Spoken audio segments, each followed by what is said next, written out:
All right. Three, Hit it. 2, 1, go.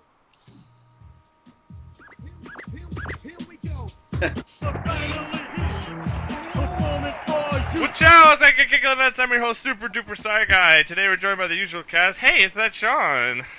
Hey. Chiru!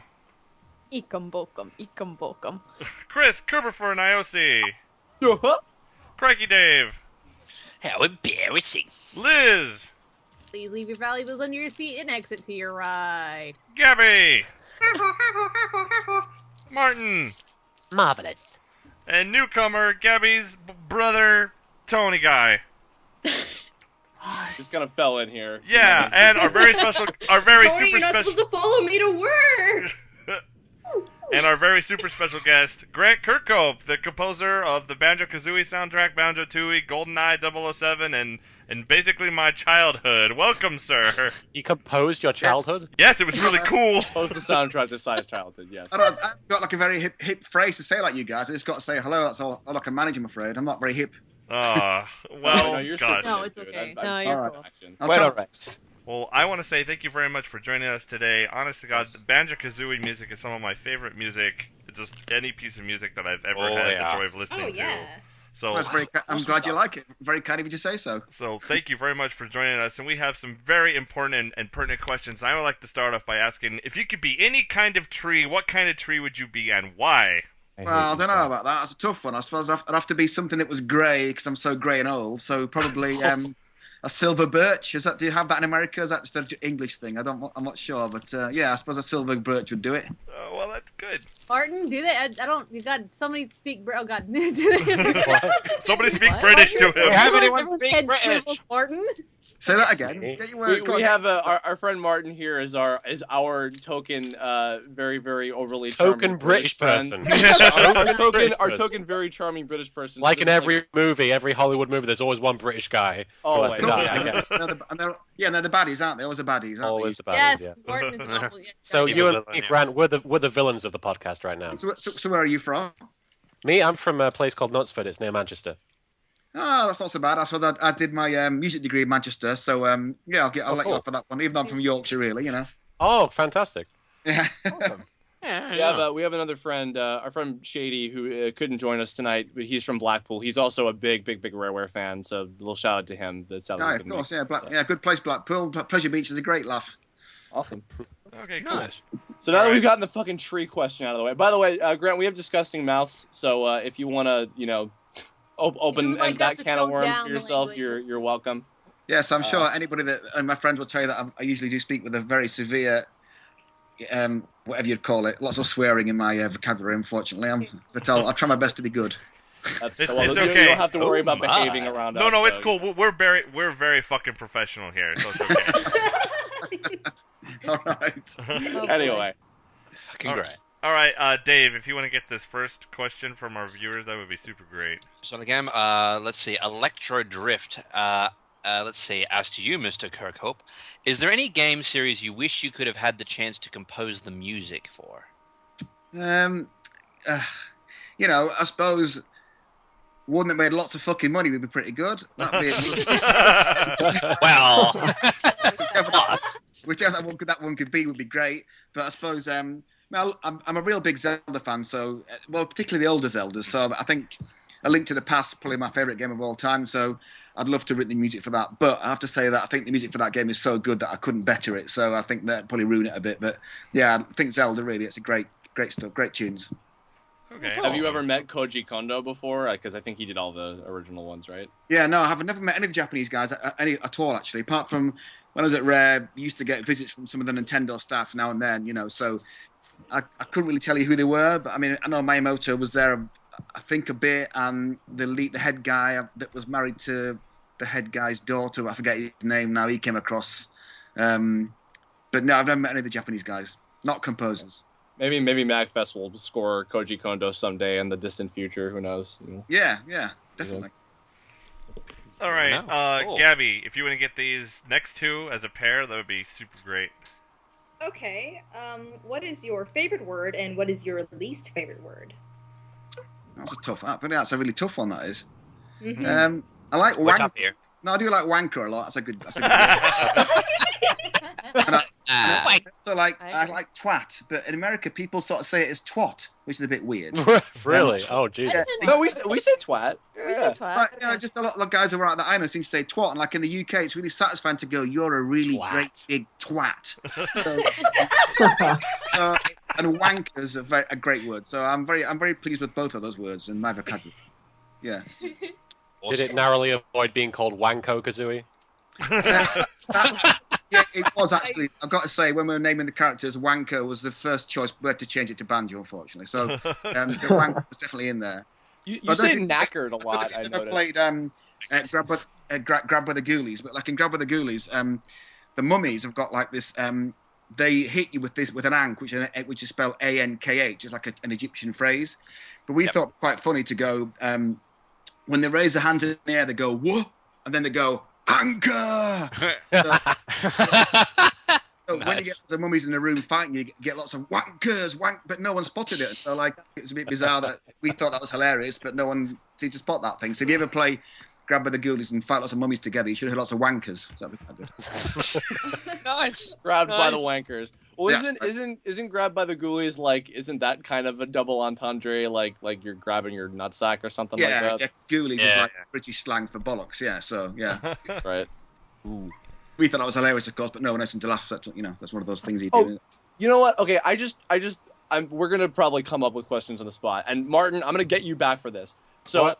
I swear to Martin here years ago that no, dude, there's all this like double entendre like British slang and Banjo Kazooie, like the twinklies, the little light bulb things. Like this, like Gruntilda's like, "Oh, grab my twinklies." She's like, that like twinkly means nipples, I think. He's like, "Where did you hear that? That's not true. Is that true, or am I totally out of my mind?" I've got to say, I've never heard twinklies being referred to as nipples. I don't know. There you go. Get shit on. Get shit on. By the way, I Curb. swear that's what that was supposed to be. By the way, Curb, you're saying double entendre, which is like wrong in all kinds of levels. Oh, okay. Aw. Sorry.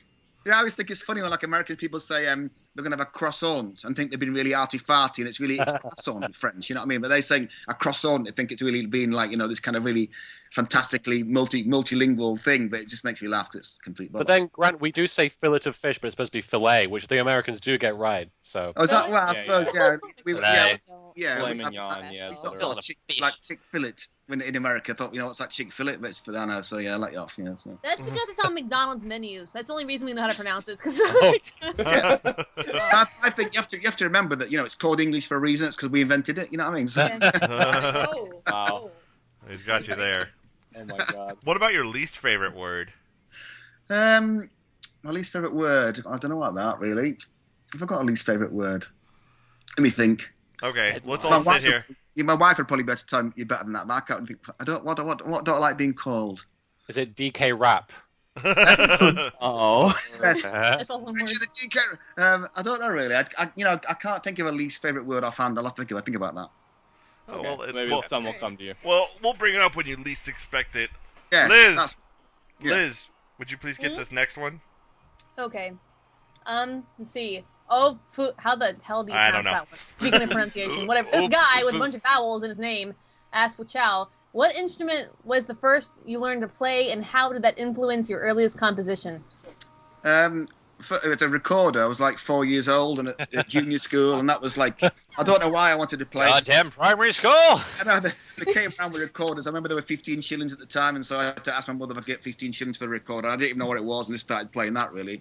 I don't think it particularly influenced my composing style, really. It was like, that was really early days for me. I played trumpet at like 6, I suppose. I don't know. It's just, I think it's good to get a good wide smattering of experience, anything you do, really. So it was fun at the time, but I don't think it really influenced me too much, I don't think. Okay. Yeah, I think we had that here in America too. When we were kids, we all had to learn. We had these little plastic recorders because they were always plastic because you couldn't use real ones because they get broken because little kids. And we had to learn to play hot cross buns on it. So Goddamn school. Hated that thing. They're so delicious. That's true. I think it's the same. It's the same thing, So that was all right. I just thought I needed to play. I don't know why. So that was one of them things that that you just kind of feel in your bowels. Okay. Oh. What instrument do you play with your bowels? Well then. Yeah. Was it feeling in your Twinkies? I guess. Well, yeah, Twinklies, isn't it? Twinklies! Twinklies. Oh no, Grab my Twinkies. Don't you mean ghoulies? I think you mean ghoulies, because Yeah. I Yeah, think I'm in your ghoulie. yeah. I think you're more Oh, likely to Lord. get sent on your ghoulies and your Twinkies, I think, really. oh god, Oh God, right in the ghoulies. Nick's got body parts here. God damn it. So I Martin. suppose, like, when you've been meeting sorry. girls, have you been saying you've got nice twinklies on them, not understanding what you're talking about? But hey, that's how he got me, I guess. I mean, Oh, So Lord. you My meet someone goodness. at the bar and say, hey, Well, hey, that's hello, what I hello, started. darling, you lovely twinklies. I mean, they probably think you're talking about their eyes. no, is he complimenting that's my true, for balls? sure. I don't know what the hell's going on anymore. Rareware games where you grab people by the inappropriate places, apparently. Absolutely. It's all Sweet. based on innuendo. That's Nice. amazing. Oh, Lord. That All right, explains Martin. why we all are the way we are, I guess. Absolutely. Yeah, we've corrupted America. It's the Yeah. British. We're Excellent. trying to corrupt America bit by bit. You're taking it back slowly. Yeah, so your generation is completely fucked up because we've just messed with your mind so much. Well, thank you very much. The British are innuendoing. The British are innuendoing. That's right. Martin, you small want to British grab invasions. these next two? Am I grabbing these? Okay, sure. Is this the what sound do you love one? Yeah. Okay. What sound do you love and what sound do you hate? Well, I love the sound of farts. Really, that's a. What? I mean, you know, I've spent Is that love or hate? a great deal of time searching for farts through lots and lots of sound effects libraries, and I've got to say, it never ceases to be amusing. I think British humour is really based on farting. Really, most of it is. So it's built into your brain that you just think farts are the most hilarious thing in the world. So I've spent lots of time just going through the farts in the library and just laughing at all of them, and comparing the different noises and the lengths and pitches, and so that's my favourite sound without a doubt. My least favourite sound is the sound of not getting paid. Good answer. That is a terrible sound. That has a sound? It's got a really depressing sound, which is probably inaudible, but you can totally perceive it. On the fart subject, by the way, I believe there's a very beautiful piece of music from Dream. I forget That's what right. it was for that, but that literally just a series of fart noises. Like, I mean, that was just a great. I think on the banjo team, we all had a very similar sense of humour. That's why it kind of worked at the start, and we all just thought all that stuff, everything in banjo was hilarious to us. We just all laughed about it all the time, and I just think it's one of those things that we all thought the farting thing was hilarious, and that was it. We just thought, we just did it lots and lots, as much as we could. But we used to get stopped from using too many farts because it used to get a bit overkill after a while. So yes. there are plenty interspersed throughout that whole game. So we had a test level in Banjo Kazooie where we had like, the bull in the first level. We had like 6 bulls all in a row with just their arses sticking out and just all farting green smoke, and we thought that was fantastic. we had to take it out. We couldn't leave it in there. appropriately named Big Butt, I think, the bull. Yeah, it was fantastic because we had like 6 in a row, and you just saw their asses, but there was green smoke coming out, and just put lots of fart noises in there. And we thought it was just fantastic fun, but unfortunately, I had to get taken out. Oh. Damn those No Japanese! fun allowed. That sounds more like a Conquer thing, like the little fart cloud coming out of the back of something. Yeah, it's fantastic. You just can't beat it. I mean, as I say, it's the funniest thing in the world. That's all there is to it. So now we know why she was called Kazooie. Yeah. Oh. That's more of an insert than an exhale. Jesus. Oh my god. Mr. Sean, if you would Let's like move to on get... farts. Okay, so we talked about the sound you love. What about the sound you hate? Well, not getting paid, of course. Yeah. No, Oh, the next yeah. one. I'll yeah. see multiplayer one. I'm out of it. Okay. Have you ever reached a point in your musical career where there is nothing left to learn? No, I don't think. I think the people that think they get there are shit. So I think you can never think that. I think there's always somebody better than you, without a doubt. And there's always somebody who just can do something better than you can. And I think I think this last year for me has been quite a big learning year. Apart from get the company going bust and that being shit and all that nonsense. It was like when I did the Kingdom of Amalur Reckoning game. I wanted to really make that a big sort of Lord of the Rings, Harry Potter thing. I was convinced, just not convinced, but I really wanted to do that, especially for the kind of boss pieces. So I spent a long, long time listening to all the John Williams big battle pieces from like Harry Potter and all the stuff that he'd done in the past. And I learned such a lot from just doing that. I probably spent 6 months doing that. In fact, in the car, I listened to the first 3 Harry Potter soundtracks every day for 6 months at least, and just went over and over and over it in my head. And I just learned so much stuff from that. So I think that you can never learn. You can never not learn enough. There's like always something more to learn. So I think that's that all the people that I know who are great are just always learning new stuff. I had no idea that was you, Grant. I just got that game for Christmas. The soundtrack's fantastic. Oh, Reckoning? What Reckoning? Yeah. Yeah, it's me. It's good old me, you know. Yeah, no, dude. You're right. The boss. I looked up a couple tracks. Like the boss battles are all like, oh my god, this is like every boss fight from like Banjo and DK64, except with like a full orchestra. It's like yeah. And also I tried to put in a few little references to some of the boss pieces from the other games too. So that, there are bits and pieces in there that I think that I recognise from being in the other pieces. Some of the kind of N64 stuff. I just really wanted to try and push the boat out on that game, and I'd never done something that sort of big before, so it was half a challenge to see if I could really do it, and I just wanted to really, I don't know, I just thought now's the time to fucking do it, and so I just thought it's worth a shot, and if it was shit, it was shit, but I did my best, so that's kind of my biggest epic that I've done so far. Fantastic. Awesome. All right, Gabby, if you want to get the next one, that would be really super cool. Okay. What is your favorite curse word? Well, I mean... Well, as I say, I'm keen on wanker and twat. They were pretty, apart from normal fuck and this and that. Yeah. But I'm trying to think of anything that's really spectacular that I use, but I can't think of anything that I've had. I was thinking, I remember one of the first, when I was at Big Huge Games in Baltimore, I was kind of acting as the audio producer at the same time because the guy left when I got there. I don't know if that's something to do with me. It probably was. And I was in the first meeting and I said, oh yeah, you know what? This stuff really gets on my tits. And like everybody sort of looked at me like in disgust. And I was like, I thought, shit, I've said something wrong here, So after the meeting ended, the kind of the head dude said, look, Grant, we don't say tits in America. I said, you're fucking joking, aren't you? I said, like, even the girls in Britain say it gets on my tits. It's not offensive, So, we say tits all the goddamn time. I don't know what the fuck. Believe it. They were all there sat there effing and blinding, like, fuck this, fuck that, and I couldn't say tits. So I couldn't believe it. So that was a bit of a shock. So that was my introduction to American, not don't say tits, but you can say anything else you like, just don't say that. Which is a bit strange. Tits on your twinklies. Well, yeah, absolutely. You say twinklies instead. I tell you what, it's always on my twinklies. Oh, Lord. Can I take the next one, Si? No. Oh. No. Yeah, sure. Okay. There. I know with when you did Banjo, Kazooie, Nuts and Bolts, and Viva Pinata, you got to work with like a full orchestra. Yeah. Is there another like video game series, maybe one that you've worked on, or another one that you admire that you would like to see done in that same kind of like orchestral style that you think would work really well?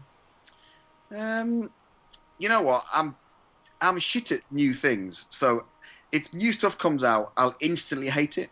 No. So but I've always been like that. I don't know why. Like, I remember I had a mate who loved Queensryche when they first came out, and I instantly thought they were the shittest band in the world, but I absolutely love them to death now.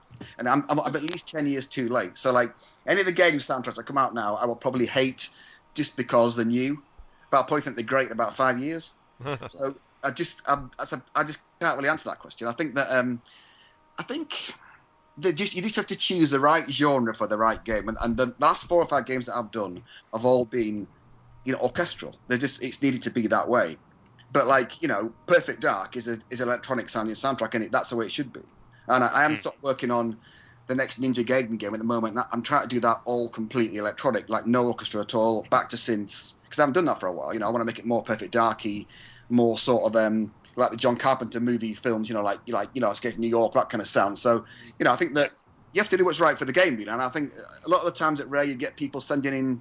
God, I'm sorry, babbling away, but you would get people sending in like CDs because they want to work there, and they like dance music. So they send a CD in full of dance music, and it's like that is like completely useless to us. We don't want to hear that. We want to hear people who can write a massive variety of stuff.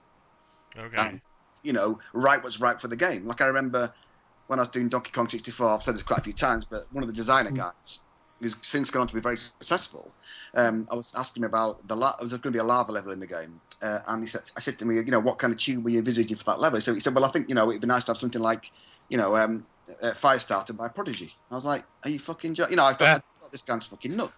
How can you have something that's banging all the way through a nice, sort of smooth lava level? So I think you just have to write what's right for the game, whether you like it or not. I'm still employed. I think I'm employed by somebody, whether it be freelance or at a company, and they're still your employers. You do what they ask. They pay you to do what they want you to do. If you want to go away and write your own stuff, write a symphony. You can do what you like. You can have a complete farting symphony if you want to. It's up to you. That would be glorious. Yeah, no one's paying you for it, are they? But I think that you have to do what's right for the game. So, as I say, I did that. I did Cityville 2 for Zynga, over the summer, and they wanted an orchestral soundtrack. So that's what I did, And I said, yeah, are you sure? And I said, yeah, live orchestra. So there you go. So you just do what you're asked, don't you? Okay, cool. On that same note, by the way, because you mentioned Ninja Gaiden, I know that's like relatively new. Like, can you talk about that, or is that still kind of like mostly hush hush? Or I don't think it's hush hush really. I think most people know it's like a hack and slash ninja zombie thing. Yeah, it's very early stages of that. I think just about to start production really on that one. I think it's looking pretty cool, and the Japanese guys seem pretty happy with it. So I've only actually done one tune for that so far. So. That seems to be all right. That's awesome. I love the Ninja Gaiden series and Team Ninja, so I think that's I didn't know there was a new one coming out. Oh, here we go. As I say, it's pretty early days in that really. I haven't really played the past games, and really, I know the first game was very well respected, but the last one was pretty crap. It seems to be so. Yeah. But it's new to me. I've done one tune so far, and they seem to like that. But who knows what happens next? I may write shit, and that'll be it. So no, I'm actually really glad to hear that you're working on it, because their last soundtrack, it's all electronic, but it all ends up like sounding the same. It's just kind of, so I'm super excited. You're on the next one. I'm like, oh right. Oh, that's very kind of you, sir. No, I'm sort of I'm trying to do it. I thought I've done a lot of orchestral stuff for the last 4 of our soundtracks. It doesn't really suit that kind of game, so I thought I'm going to do it all electronic, completely, no strings, nothing, no kind of high, just complete. And I haven't done it for a while, so I'll see how I get on with it. I'm like salivating. I got a bib and a knife and a fork. Let's go. Well, see, this is cool because Grant, you've talked about this like at MagFest panels and stuff before. I think the reason that like a lot of us like and remember your music is because you actually write melodies. You're not just like ambionic bullshit. Like a lot of mainstream games seem to be going that route lately. I've got to say, you're really sort of that is my one thing that I absolutely detest about movies and games at the moment, that you just tend to get this. It's almost like musical sound effects. It's not really.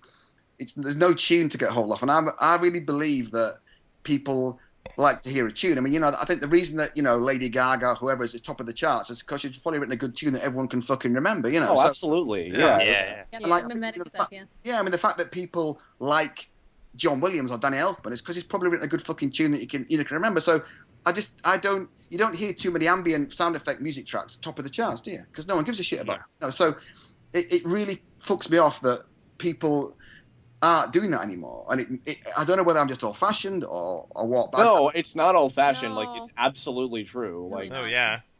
It makes sense, yeah. Do you think it might be because it might be a cheaper way to produce music, or I don't know? Because I know a lot of companies have been like doing cutbacks and all this other shit to produce things. So you think it might be that? I don't know. I think it just could be the trend. Like, there's lots of very famous composers. I'm living in LA now, so like lots of famous guys out here who just write that stuff, and it's just become the norm. And they're very powerful people. These people, and directors get frightened. They're scared of. They look back at a so-and-so movie and say, that was successful, we need to do that. That's the same thing, and it's like, that's the thing that I think is going wrong with it. People are scared to take a little bit of a risk, and like, I think the most, I get lots of emails to my website from people like you just say, I really like the tunes in Banjo Kazooie or Donkey Kong or whatever, and that's a bit that they seem to remember, and I just think that I don't understand why the people in power don't think that people want to hear tunes anymore. Like, I can't remember the last time I came out of a movie theatre. I remembered the fucking score. I really can't. I think, it was such a long time ago. I remember, I think it was like Stardust in like 2007 that I bought the CD. Apart from that, I can't remember a tuner from any. I can kind of remember the Avengers, that theme a little bit. But I mean, it just really fucks. I'm sick and tired of hearing massive takeover drums, some kind of digga digga digga digga digga digga in the fucking strings, and that's it. I'm sick of hearing it. Did you think the score for The Hobbit was good? Because I know my roommates and I went to go see The Hobbit pretty much the day after it came out, and one of them was so impressed with it. He bought the CD like on the way home from the movie. I mean, he just the soundtrack. So I think the score for The Hobbit was pretty good. Maybe that's just because it's like that's an exception. Like, I mean, and that guy wrote great tunes for the Lord of the Rings trilogy, and he's a real proper theme writer. So absolutely, I've not seen it yet, but I'm sure it'd be fantastic. I know that. But just most of the shit that I get to hear, I just think it just washes over me. I'm sick of hearing it, really.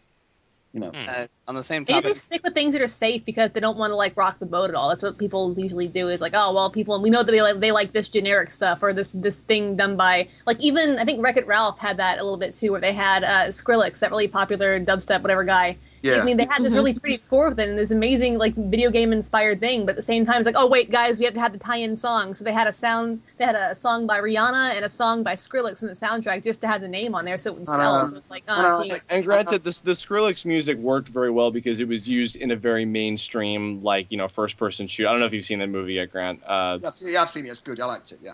Oh, okay, yeah. So I mean, the Skrillex music worked in Heroes Duty very well because it's that kind of game, and then like with Wreck-It Ralph and with Fix It Felix Jr. and Sugar Rush, the more like poppy kind of stuff. If anything, Sugar Rush I would think probably caught your eye because it's very like Diddy Kong Racing, Mario Kart 64 era kind of stuff. Yeah, I didn't come away remembering anything from that movie in particular, but I think I did like it, and I think it was well done. And I agree that sometimes you get token tracks stuck in there just to put a name on the soundtrack so it sells. I mean, that's a bit annoying, But I just think that. Why didn't they just get a video game guy to do it? I know that, Henry Jackman, or I get his name, Hugh Jackman, whichever it is, did the soundtrack. And I loved his X-Men Last Stand soundtrack. It was great. But I just thought, you could have really... They could have gone, right, why don't we get some video games guy to do these tracks? Because you could have got some fucking amazing people to do some tracks for that film that would have been really authentic and really made it, and I think that would have been a great way to go with it all. But they're probably a bit scared about it, as they usually are. So... I've got to say it was good, but it wasn't completely memorable. So that's the thing that's the bit that I didn't like about it. But I think stylistically it was good, but I thought I couldn't remember any of the tunes, and I usually like to do that, Okay. Like it isn't like a general theme you get from any sort of like movie, kind of like sort of like the Superman or Batman sort of thing. Yeah, but I mean, for me, like you think about Harry Potter, you've only got to hear da da da da da, and you know exactly where you are, don't you? You know what I mean? Yeah. I think for me, it's, or like when Danny Elfman did the first two Batman films, that you can't miss it, can you? And it's not like it's not trying to overkill you with wall to wall melody, which I think that's wrong as well. You have to have a bit of balance, But I think that I can only speak for myself, but I've always endeavoured to try to write a tune, and I think that back in the early days when I started in 1995. Because you had such limited soundscapes, you had small instruments, and you couldn't have these great big huge synth sound washes and all that shit that you get these days. You had nothing but a few notes and a few chords. You had to try and write a decent tune. You just had to do it. And I think a lot of the old video games guys that I know can all write fucking good tunes because that's all you had back then. You had no fancy reverbs and big hold one finger down on a keyboard, this massive noise sound. You can't do that back then. So I just think that's where I come from. So. Right or wrong, I always try to write a tune. I may not always manage it, but I always endeavour to do that. That's my main thing. Spoiler, you're right and everybody else is wrong. It probably is me wrong and everybody else is right, probably. There you go. Yeah. All right, we got Tony. You want to take the next couple? Yeah, sure. Okay. What profession other than yours would you like to attempt? I probably wouldn't like to be, but I probably would be a programmer because programmers always get jobs. Because being an audio guy, it's like it's pretty few and far between. But programmers can fucking work anywhere, anytime, doing anything. So even though I'm shit at math and I'm completely thick, I'd probably think that would be a great career. Like my son, I've got a son and a daughter. My son's 10, my daughter's 6, and I'm convinced that my son's tone deaf. And I'm sort of secretly pleased about that. I don't want it to be musical at all because music's a really hard way to make a living. So I keep saying, come on, Max, be a programmer. Great idea. You can make those. Great. So I'm sort of I wouldn't discourage him from being musical, but I'm not encouraging either. But my daughter, she may be. I don't know. She might be. But I think the girls usually, no offense to the ladies at present at the moment, but girls generally don't try to be in a rock band and run away and, you know, like do all that nonsense. So I'd be minded she's musical, but as long as Max isn't, I'd be happy about that. So I guess I'd probably like, I wouldn't like to be a programmer because it's boring, but it'd be good to be a programmer to make lots of money. So there you go. Okay. That's fair. That That's makes fair, sense. Yeah. Double-edged knife. Well then, what profession would you not want to participate in then? What do I really detest? Let me think. See, the trouble with me is that I've not really had much experience of like proper jobs because like I left university after doing a music degree and I spent like 11 years playing in rock bands. So I was in like rock bands and soul bands, playing trumpet or guitar either way. I did that for ages really, and like I only really fell into Rare by complete accident. So it was like I've never had a job apart from doing what I'm doing now or being on unemployment in a rock band or you know something like that. So I'm not great at work. I'd probably not like to do something that was very. I wouldn't like to clean the streets or be a dustbin man or something like that. I mean, whatever you call them over here, I don't know what they call them in America. But I wouldn't like to do that. But I don't know really. I'm quite good at doing repetitive tasks, and my wife always says to me that you know I'm really dull like that. But so you know, I quite like editing massive text files that really and it's really completely dull, but I just seem to quite like it. I don't know why. Like on the N64 with these massive text files we had to edit and add sounds to and fuck about with. You know, but I used to quite enjoy it, and I don't know why. But because I've not had much experience of real proper work like most people, I probably don't really know what I don't like much of. So if that's a good answer, I can't think of another answer. That's about it. That works. Makes sense. Yeah. Right. Okay, I have a question. I know you've done a few voices in some of the games that you've produced the music for, including Donkey Kong, Mumbo Jumbo, and some of the Jinjos. Yeah. Which, out of any character that you have voiced, which was your favorite to voice? I quite liked doing the skeletons and Grab by the Googlies. They were quite good. I did quite a lot of the animal noises in Viva Pinata, so that was quite good fun. Like I did the pig and the dog and I've done something I can't remember, but I've done loads of those. I mean, doing Banjo Kazooie was good fun because it's like you know, so you had so little space for stuff like that, so we had to kind of you know try and make the most of as few noises as we could possibly manage. So it's good fun doing that. And I did like doing DK as well. That was it's quite funny that Nintendo used my voice samples for later games. And that was a bit bizarre. Yeah, I mean, yeah, DK was good, but you know, I think at the time, being back at Rare then, we just did what we had to do. It's like everyone just said, "Oh, fuck it, we need to do this," and can you do that? And everyone just did it because there was nothing else. You didn't get voice actors to come in and go, ugh, you know, or Yeah. you know what I mean. So like it was you had to do it yourself. Really, it was just quick. Yeah, Also, I was gonna. Oh, sorry. Sorry, and a side question: is Mumbo Jumbo actually saying anything, or is it just like mixed up? Like, Well, what happened was the Mayhem Temple level in Banjo Tooie was originally in Banjo Wunny, and so we had this. There's a chant that goes on in the background in that tune, and he's saying, "Come and have a go if you think you're hard enough," which is like a British phrase for. Skinheads used to chant it when they're going to have a fight at a football match. Go, come on, have a go. If you think you're hard enough, come on, you know, like this, you know. So we thought it was quite funny. I thought it was quite funny to voice, and I kind of did it sort of disguised, like, go, what, go. Oh my god, I hear it now. Shit. I did it a bit like that, you see. Oh, I always heard in that song, "Did you eat your puppy dog?" No, unfortunately not. But then, because the level got put into Banjo Tooie, I just use the voice samples for Mumbo to speak, and it just plays them in a random order. And like, so Ekum Bokum actually is one of those. It's from that original phrase, just played in a reverse order. Yeah. So like when I actually isolated the kind of come on up go like those bits, I can make words out of it. Now, but apart from Uminaka, that is an actual phrase that we invented at the time. That referred to the story that I unfortunately had at the time. Yes, but it was come and have a go if you think you're hard enough. But it was done in the Mumbo voice that's done like that. It's just randomly played.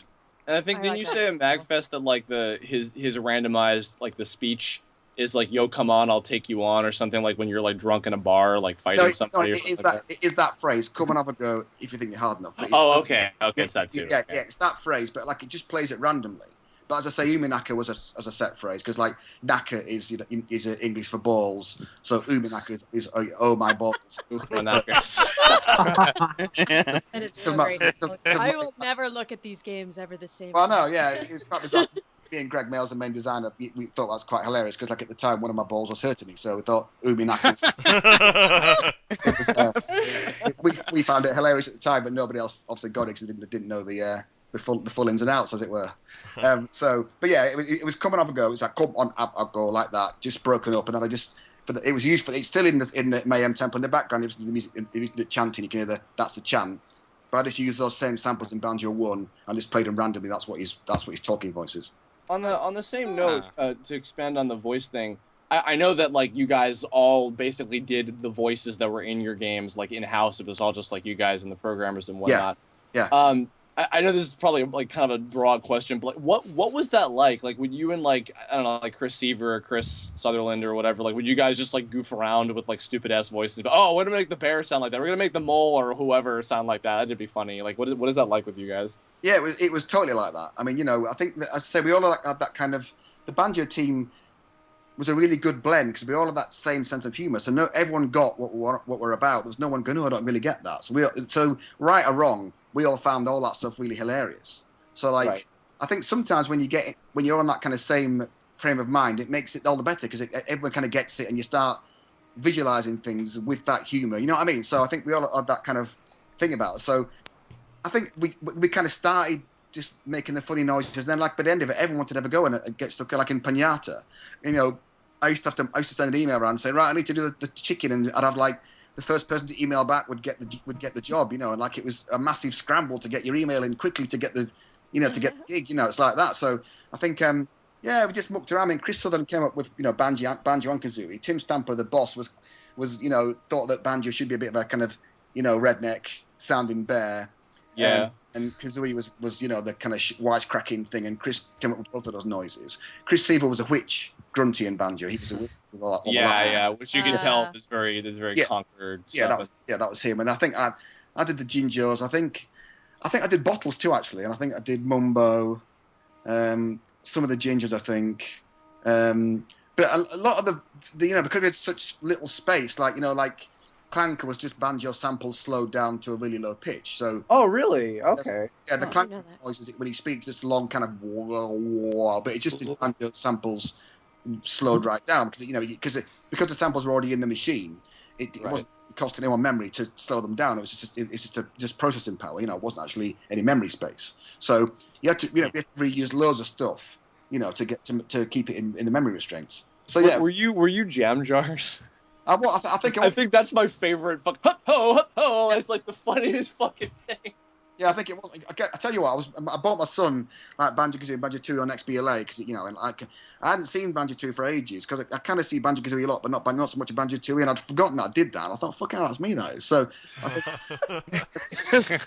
think, my son's going, that sounds a bit like you, Dad. I said, no, it's somebody else. So but I mean, so you do forget what you do, really. So yeah, I was Jam Jazz. I'm convinced I was. Okay, cool. Okay, that's all right. I need to get away from voice acting shit before I take over the whole show. Well, I wanted to ask if we could possibly hear Donkey Kong, just a stupid little thing, just for my own amusement. Well, I think it was always pitched down, so I think I used to go okay. Okay. Does that sound like Donkey Kong? I can't think what else. Yeah. You sound like a smooth. I think I might have mistook you for a black guy when I heard DK in that game. Obviously, I mean, but obviously, I was born in Scotland. It's very similar to black people.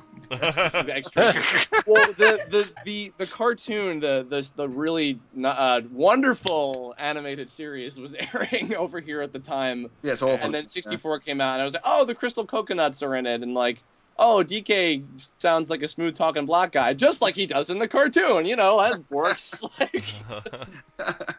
No, I don't know why I did that. Really, I just got asked to do it. I think I sort of. I just really can't remember. I remember that Evelyn Fisher she did the sound effects on DK and I did the music, and I just can't remember now. I don't know why I ended up being the voice of DK. I think nobody else wanted to do it. I said, oh fuck it, I'll just do it. Just get it done. So it was a bit like that. But then, as I say, Nintendo asked for the samples later, which I thought, well, they must at least like it a bit. They quite like the voice, So yeah, it's just me. Because it's hard to do because it's pitched down, so it doesn't sound like me. But it's just my voice. Yeah. Oh, okay, that's awesome. All Maybe right, we'll get you to do. Maybe we'll get you to do our tagline in a character voice later on. All right. All right. Which is very appropriately, Whachow. It's like a kick in the nuts, considering how many times we've been talking about testicles in the last half hour. It's like a kick in the goalies. Yes, Like a kick in the goal. You have to do it that way. You have to do it that way. There's no. Or he could say it's like a twat in the ghoulies. It's like Yeah, that's more like it. Yeah, I mean, testicles I like are a very dear, prized possession amongst the male community. As far as True. I know I love my balls. You got your questions now? I just do you frequent the internet very much? In what respect? Like, Well, there's a couple internet personalities. Like, are you familiar with one by the name of Brunelfloss? You know what? That just sounds familiar, actually. Banjo, kazooie. Yeah, That one. he's You've taken probably met the him, in opening to fact. Banjo Kazooie and put lyrics to it, and he's also Oh yeah, taken. yes, I have. Yeah, I mean, like I've got a Facebook page and I've got a Twitter, Grant Kirkhope. So like people do often send me shit that people do, and it's I'm always. Some of it's absolutely fantastically funny, and I love all of it. It's brilliant to get people to for people to still be sort of doing that stuff after all these years on those games is really truly humbling, and and for me to be considered part of that thing is fantastic. So I really love it. So yeah. Okay. Well, my people- question was like, Brunelfloss has taken your tune and put lyrics to that, and has made money off of that. How do you feel about that? Oh, I've got to say, I didn't know he made money off it.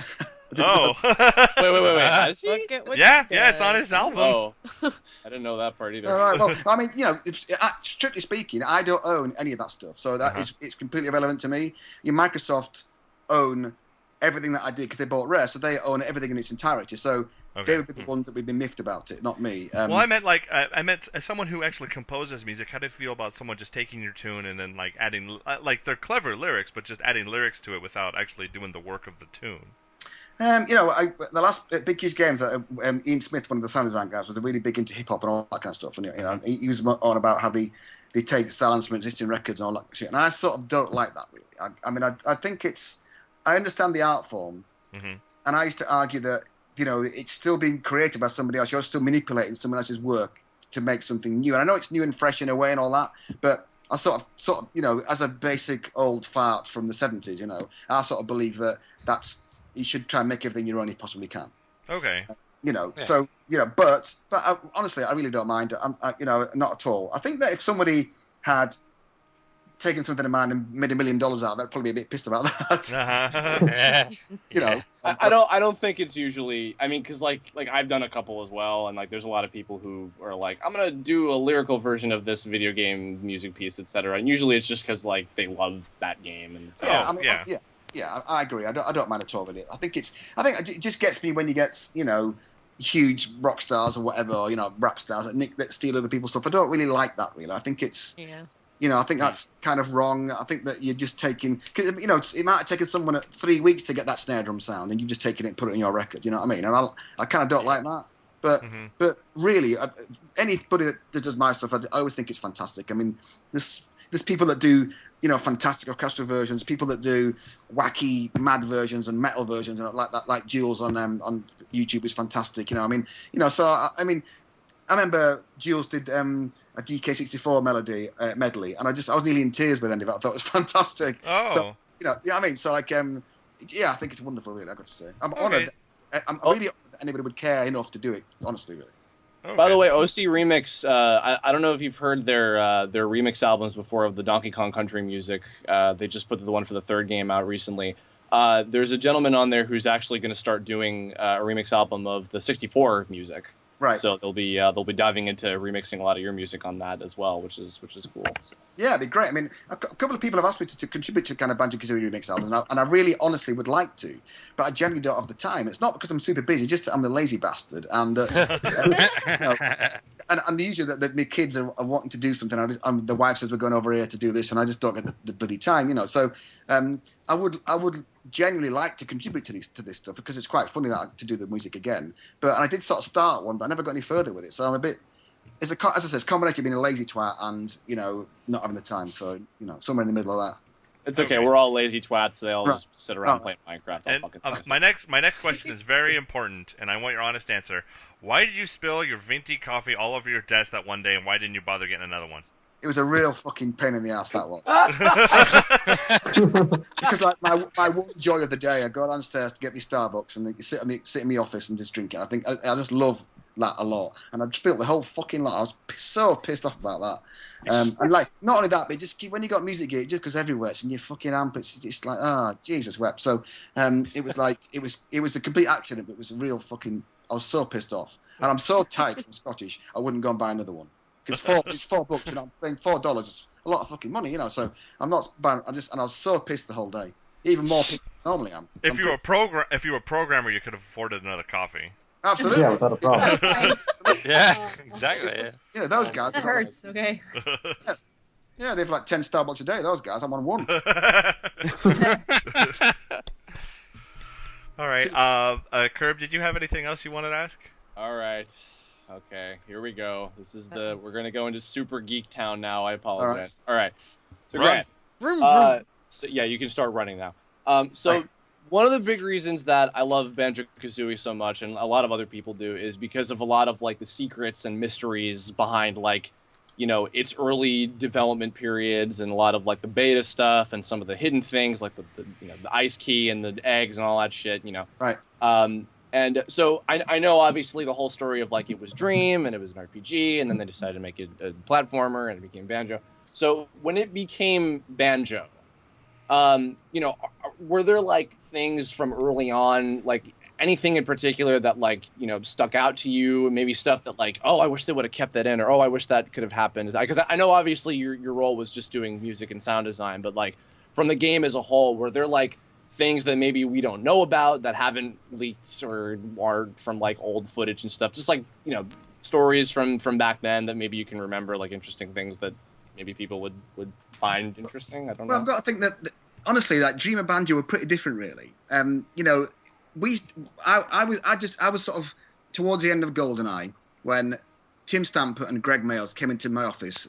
I was in this fucking shitty chicken shed at Rare, literally, and Greg sat on the floor and Tim sat in the chair. And I thought, fucking hell, who's this? You know, sorry, Greg sat in the chair and Tim sat on the floor. And I was like, fucking hell, this guy sat in the chair and the boss was on the floor. It must be really important, you know. So I shit myself. And I played him the GoldenEye tunes. A week later, he said, all right, you come to do our game Dream with Dave Wise. And then Dave Wise went off to do Diddy Kong Racing and I was left to do Dream. So Dream was going on quite well. We really liked it. But we had this really bizarre system with a floor in the game where you could stretch the floor to any shape. The polygons, it made this really massive, elaborate kind of floor thing, but the N64 just couldn't run it. It was too powerful. It wasn't powerful enough. And at the same time, Conker's Bad Fur Day was going under a different designer, Chris Tilston, and they had a first level happening. They did it the old kind of Mario way. Looked fantastic, played fantastic. We thought, shit, we're crap compared to these guys, and so we kept on with the Banjo thing, you know. And then sort of Dream became Banjo because we realised we needed to make it to more of a Mario type platform thing, and we still just couldn't get the floor thing to run. And we just said we've got to change it now and just make it like Conker. So we really were copying Conker. Conker was so good at the start; it was really fantastic. That we just thought it was fantastic. So we changed Banjo into that kind of style of game. And then Conker sort of fell behind. I don't really know why. They were doing other things, getting mixed up in different kind of ideas. So Banjo sort of became more sort of ahead again. So that it changed completely from what Dream was, really. So nothing really got kept, I don't think. I mean, not even the character we got kept. It got, you know, Tim Stamper said, right, got to dump we had a guy called Ed who was the main character in Dream. We're dumping that. He used to be an animal. It was going to be a rabbit for a little while, and then it changed to a bear. And then said, why don't give him a backpack? And then when it puts one in the backpack, and that it kind of evolved from that, really. And then we literally got Stephen Hurst, who was the background artist on Banjo, who's fantastic. Knocked up a level in about 5 seconds flat, and we had Banjo running about on the level using the Conker the way they did it, and it was fucking great. So that completely changed the landscape for us. And like at that point, I'd been writing like RPG music that was quite, you know, a bit grander, a bit more, and then I had to change to write something that was jolly and platformy. So the first piece that I wrote for Banjo was actually Click Clock Woods. I think it was a spring version. That did. Which is our, by the way, whenever there's an awkward moment in our Skype calls, that is exactly what we just like. I'm very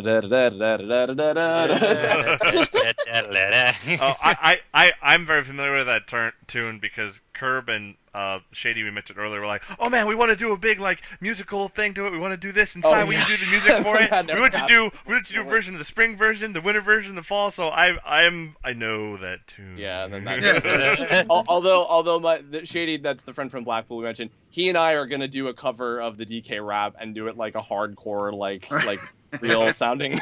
What? Because I actually. Dirty secret for me, I sang the DK rap on stage in front of the entire student body in a 5th grade talent show. And this is last week. No, this was last week. Yeah, I had a 5th grade talent show last week. Yeah. It wasn't even your school. He just like busted in some random. So we're not looking for on the DK rap. That sounds like something Curb would do. Just break the doors down to the school during a talent show. Like, oh, get out of the way, amateurs, and start fucking singing the DK rap. That was just last week, Yeah. I can really picture it. I guess the last like specific bit regarding my question, like I know that like Gruntilda was an ogre at one point. She was a different character. There's all this shit everywhere on every like beta Nintendo 64 site. There's this lost level called Mount Fire Eyes, and it was like the ogre's lair and blah blah. Does that sound like anything that you recall at all, or is that all bullshit? I've got to say, I don't think that's true. I've heard that a lot as well, and people often send me like little clips of videos that have been shown that had music on it from different games and all that stuff. You know, I don't really remember that, to be honest with you. I think we did have a lava level at one point, but it kind of turned into the, you know, like you say on the Hellfire Peaks, it became the fiery side of that. Yeah. Really, like it became that in the end. So the lava level was supposed to be in the first game, and but it just didn't make it. We had to cut a couple of levels out the first game, and one of them was Mayhem Temple. One of them was a lava level. I think the mine too. Wasn't the mine the first one? Yeah, that's right. It was. Yeah. So some of the tunes I'd already written for that, and just carried them over to the next game. So we just ran out of time, really. I remember I like how the whole joke with Gobi, I'm going to go to the lava level, you'll never find me there, because it's not finished. That's right, yeah. I remember we went to the E3 in whatever year it was. We were supposed to be out that Christmas, and we went to the E3 in, like, I think it was May, or whatever it was in LA, and the whole team went, we were all really excited, and like, you know. And then we had this special sit-down meeting with Howard Lincoln. He was, at this time, he was a head guy, one of the head guys at Nintendo in America, and he's a really scary man. We knew we had not a fucking hope in hell of getting it done for Christmas. There was no way we were going to get it done. And he sat us down and fucking absolutely scared the living daylights out of us. And like, said, look, you know, he just said, my name's Howard Lincoln. I'm the head of Nintendo. We have $5 billion in the bank and no debts. And that's how he started this conversation. We all went, no pressure. Yeah, and the room went quiet. He says, yeah, just so you guys understand, he said that we are committed to the advertising for Banjo-Kazooie starting in September. We have put aside, I think it was $30 million. And we all went kind of went, shit. You can feel your ghoulies draw up, apparently, in a Okay, so there's going to be 9 levels, and that's it? Okay, here we go. I know. We thought we are completely fucked here. What the fuck are we going to do, you know? And I'm sure you guys realise you're going to get, well, oh yeah, Howard, no problem. It'll be out on time. Don't worry, mate. You know, no worries. One of the programmer guys nearly passed out. He's so frightened. He wouldn't sat in his room at the hotel, wouldn't come out, just sat there, white faced, like completely shit.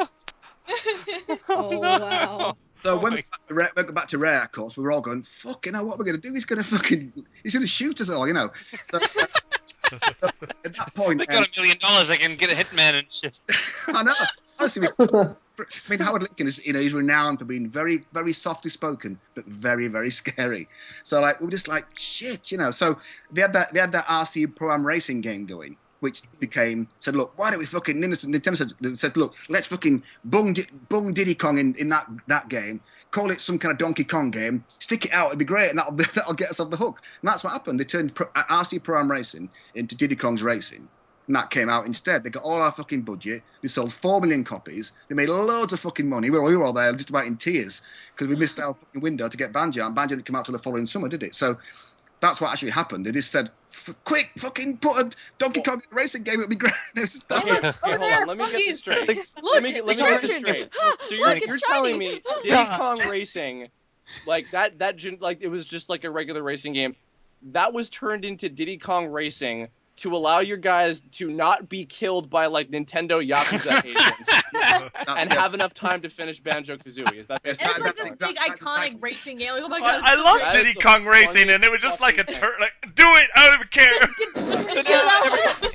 So that's why every time I play it, I just feel like the tears of relief just like through the control. Yeah, that's why that game is so good. You can feel the relief from all the way around. We're not even like this full hour, and I just want to tell you that you are the best interview we have ever had on this entire show.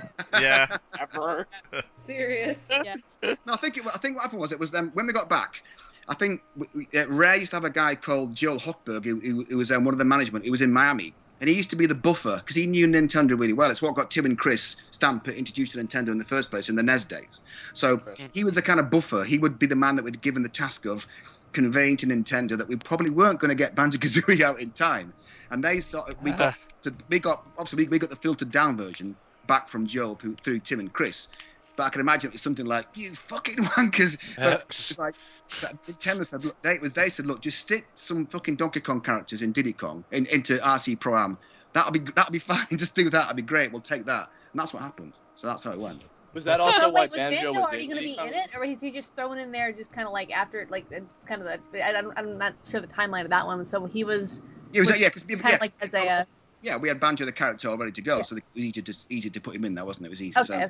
Yeah. Well, that was good because I think people already knew Banjo and Conquer 64 at the time were going to come out, so they're like, "Oh, cool, they're in this. Oh, now I'm excited," and etc. So that would kind of work. Yeah. Wow. I think Rare didn't want to fill Diddy Kong Racing full of DK characters because they wanted to have some ownership of it.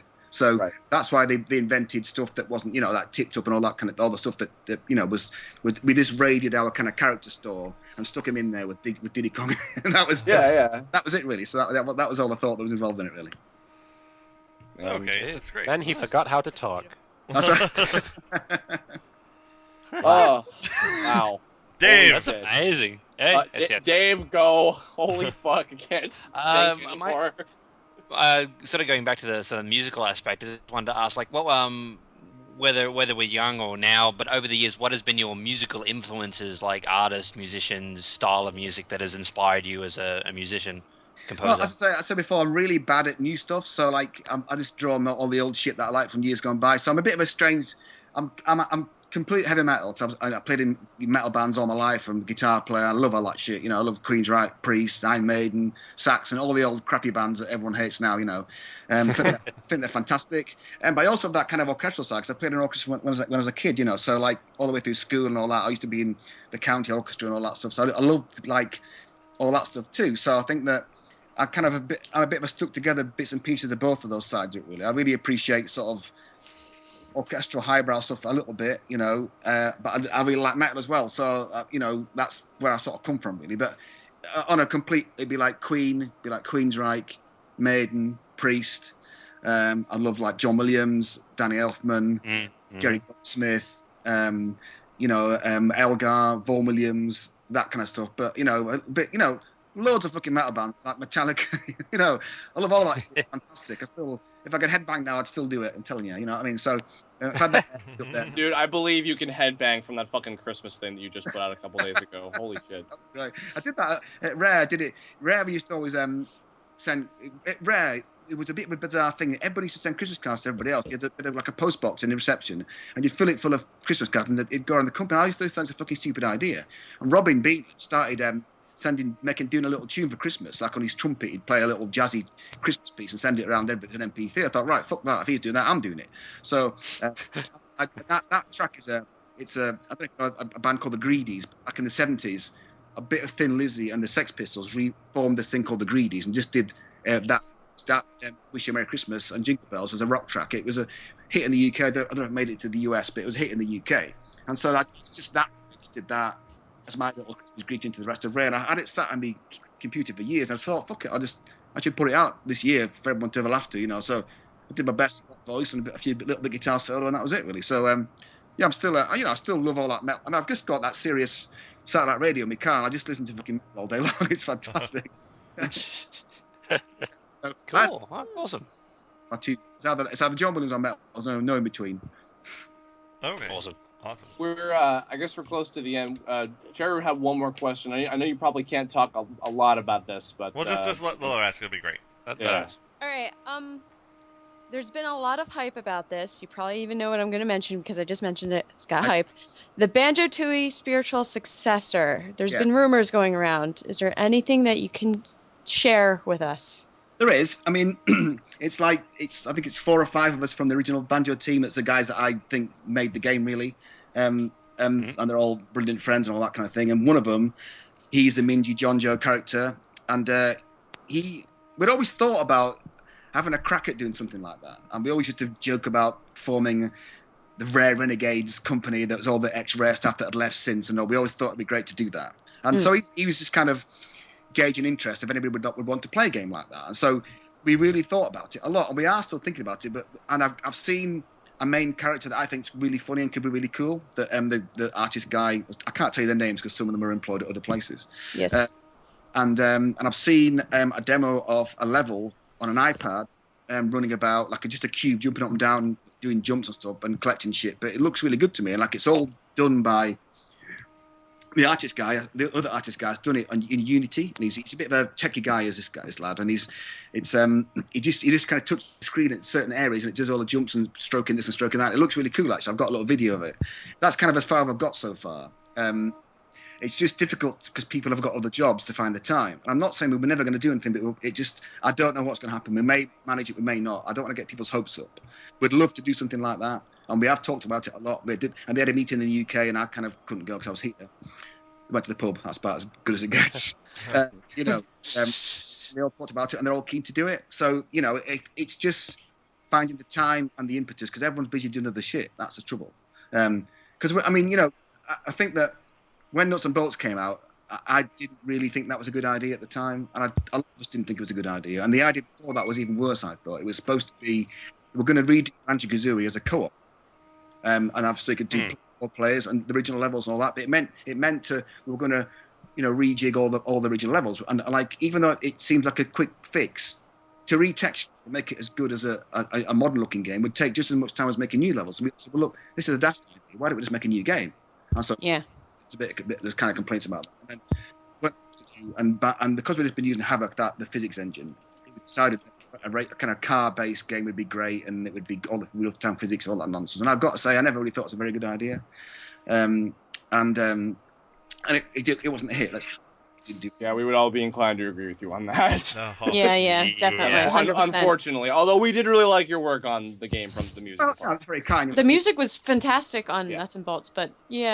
I think bizarrely enough, like towards the end of the game, and I'd left by that point. Microsoft was saying to Rare, just when you do interviews, make sure you say it's very platformy, because they knew that people didn't want a game that wasn't plat. So why on earth it got to the state it got to, I really don't know. I mean, ironically enough, my son and his friends love that game. They like the building aspects of it. I think it just didn't appeal to the old Banjo fans because Sai, you even said it was fun to build shit when you played it. Yeah, I think a lot of it was kind of thing, wasn't it? If it was any other IP, it would have done fine. But like that Banjo-Kazooie on it, you're expecting a Banjo-Kazooie game, and then you're in a car driving around. I was like, I remember it was when I think it was in high school, when the first teaser trailer that Microsoft put out, where it's like this big huge deal, where it's like, oh look, they're re-rendered and all this beautiful like Xbox 360 stuff, and it's so cool. They open a door and it's Spiral Mountain, and oh my god, it's so pretty, and I want to play this right now. And then you get cars. Okay. Well, it also didn't help that it was released on the same day that World of Warcraft Wrath of the Lich King came out. There's that. And it was against Halo too, wasn't it? Halo was out at the same time as well at the same Christmas. Yeah. I think so. I think if Microsoft had pushed it, it might have done better. But you got to think that people who work in marketing, they want to make sure that their jobs look great. So if you're given the choice of putting your balls on the line behind Halo, behind Banjo-Kazooie Nuts and Bolts to make yourself look good, what are you going to do? You're going to, all the way, Banjo. So that got a bit shafted like that. But I think that Microsoft, the Xbox is not known as being a particularly broad appeal console. And even though I actually voted at the time for Microsoft to buy Rare, that was my favorite. We had other choices, but Activision were theirs, kind of thing. So it all seemed like a good idea at the time. And I just think that Microsoft and Rare just didn't understand each other very well, and they kind of bought us to give the Xbox broad appeal, games. Yeah. But we were kind of the guys that were doing that. There was nobody else, so we couldn't possibly produce enough broad appeal content to flesh out that console. So we were doomed from the start, really.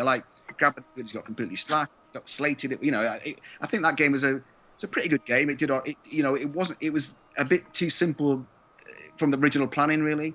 But So, but it just didn't sort of sit very well, and I think it's taken Rare and Microsoft an awful long time to understand each other. And even though they're producing games now that I don't particularly like, it is working. You know, the fact, you know, Sports 1 and Sports 2 have sold like 7 million copies, which is, ironically, it's the highest selling game that Rare have made since Microsoft. You know, and, no, I don't like it. You have to admit that it's right. You know, so I mean, Rare just isn't the company. It isn't the same company. I'm not saying it's bad. I'm just saying it isn't the same company that it was. I mean, I hear about people leaving every week, and it's all the old guys that I know are just leaving. So there's lots of new staff there, and Microsoft really like the fact that there's lots of new staff. They really applaud the fact that new guys are stuff. So, you know, and what can I say? I don't like it, but lots of other people. So it's just those things, isn't it? Really, you have to just understand where they're coming from, and the whole banjo bolts thing. I wish they'd been Banjo 3. I just wish we'd done that. I think it would have been great. Well, dude, listen. If you want to like CC this to the other 4 gentlemen that are undisclosed that you're working with on this possible thing, look, if you guys do like a Kickstarter or something, oh my god, it'd be like complete guarantee in like 5 seconds. Oh yeah, in a day you will probably get a ridiculous amount of money. We have thought about that, but what we'd like to do is we don't want to do that and produce something shit or not make it good. We have to be absolutely confident that we can do something that people are really going to, you know, get the fact that it's in the same spirit, the same jokes, the same all that same shit. Yeah. But if we can really do that, then I think we'd consider it. But I think we think that we don't want to, because we hold the banjo stuff so sacred in our hearts, really, that we wouldn't want to do anything that would make it shit or tarnish the name in our eyes and in the people that like the original game's eyes. So we've been very careful that we wouldn't do anything like that until we're really convinced we can produce something that would be good. And we're sort of thinking maybe produce something that was like short but really high quality, and then make it a bit more later, rather than try to produce something that was massive and like you know what I mean. So try and do little chunks that people would really appreciate, and then stick it all together. A lot of content as well. You know. Absolutely, yeah. Especially like on mobile stuff. I mean, it's you know I think you know I sort of feel that the time is right for that stuff because you've got Unity kicking around and people can. It's back to the when I started, it was all the guys that had been sat in the bedrooms on Spectrums, you know, making games in the spare time, were the guys making those games, and I think it's back to that now. I think it's back to, you know, kids sat in the bedrooms with Unity making games, like gamers making games for gamers again, like it used to be. Like like all the indie game scene is completely full of that, and I think it's fantastic. So, you know, the fact that it's something against that big corporate massive machine that seems to take a game and just drain it dry and then go to the next one. You know, it's like I don't really like that. I think that the indie scene is very akin to how it was when I was about, you know, at the beginning of it all. So I think that can really save games. I think so. I really hope that I wish I could tell you that we're going to definitely produce a game, but I just honestly don't know. No, that's fine. That's fine, of course. Yeah. All I can say is that if it's within our power to make something that we think that people like you would like, then we'll definitely do it. It's just that we need to get to a place where we've got the time to do it and we can make something that's worthwhile and it kind of lives up to the, you know, the old wanky jokes we used to do back then. So, I think the fact that you guys hold it in such high regard in the first place shows a lot to begin with. I mean, that you don't want to mess it. I'll just throw something out there and capitalize on the fans and that. Yeah. So the fact that you guys are like being so careful with it speaks a lot anyway, regardless. So being back at, you know, like you want it to be a labor of love. Yeah. Rare then was so special. You know, you felt like you were part of a really special elite brand, not in a big-headed way, but it was just everyone was so talented. It just everything came together. The Stamper family were fantastic to us all. You know, fantastic time at Rare. I mean, you know, when I left that company on that day, I just for the entire day, and it broke my heart. I never thought I ever would go anywhere else, and you know, if I could get back to that, I'd do it in a second, in a heartbeat. It was so fantastic. We all had such a great laugh. We all got on so well. That kind of camaraderie, all that kind of piss that went on. It was just the best. It was just the best. So, I would hate to tarnish what we feel in our hearts for how it was at that time. It was fantastic, you know. Right. Well, listen, dude, we all love your work. We love all of what you guys have done, like for the last decade and a half. And you know, if it's humanly possible, we're all willing to wait. We're all willing to support. I mean, I'm telling you this seriously. If you guys even put up like just a smidge of video to show like the idea of what you're going for, and did a Kickstarter down the line, I will go on a limb and guarantee you guys would probably get the support from like all the people that love what I you would guys be inclined to agree. Yeah. Yeah, I like, would be one of the people supporting you instantly. it's very- it it really is, massively humbling when people like yourselves and I get emails from people every day about stuff like this, and it is really humbling, and I think we all really feel it, and like we hold all that thing in such high regard, like you guys do, that it is really special to us. And if we really think we can pull something out of the bag, then I think we'll go down those lines, but we just wouldn't do it like kind of willy-nilly. We want to make sure we can produce something that people are going to go, you know what, it's not banjo, but it's as close as it's going to fucking get, and I really like it. And that's the way we feel about it. We want to get the humour in there, get the daft, the googly eyes and all the rest of it, so Yeah. you know what I mean? So plenty of farts and all that kind of shit. So that that we really, if we can do it, we'll do it. But I don't want to promise anything because it just may not happen. It's just down to time. no, we understand. Also, Yeah, we understand. we've got wives and kids now. It's different. Back then we had no wives and kids. We had no friends. That was Well, anyways, listen. We really appreciate you coming on the show. We love what you do. We love what you're doing. Don't stop. Thank you very much from everybody here and everyone at Whachow. Thank you very much for coming on. It's been great fun. And you want to talk to me anytime, let me know. I'd love to do it. It's great. Yeah, sure. Awesome. Okay. Thank you very much. Thank you, man. Thanks very much. All right, that'll be Thanks, it. folks. Sign us out, Sean, with something. I don't even care. All right, let's go. Wait. Wait for it. Hooray! All right, guys, come in next time, and we'll have some fun. Woohoo! All right. Thank you for coming. Is that it? Ah, See you. this was great. See you guys. Later, guys. All right, later, dude. Thanks so much.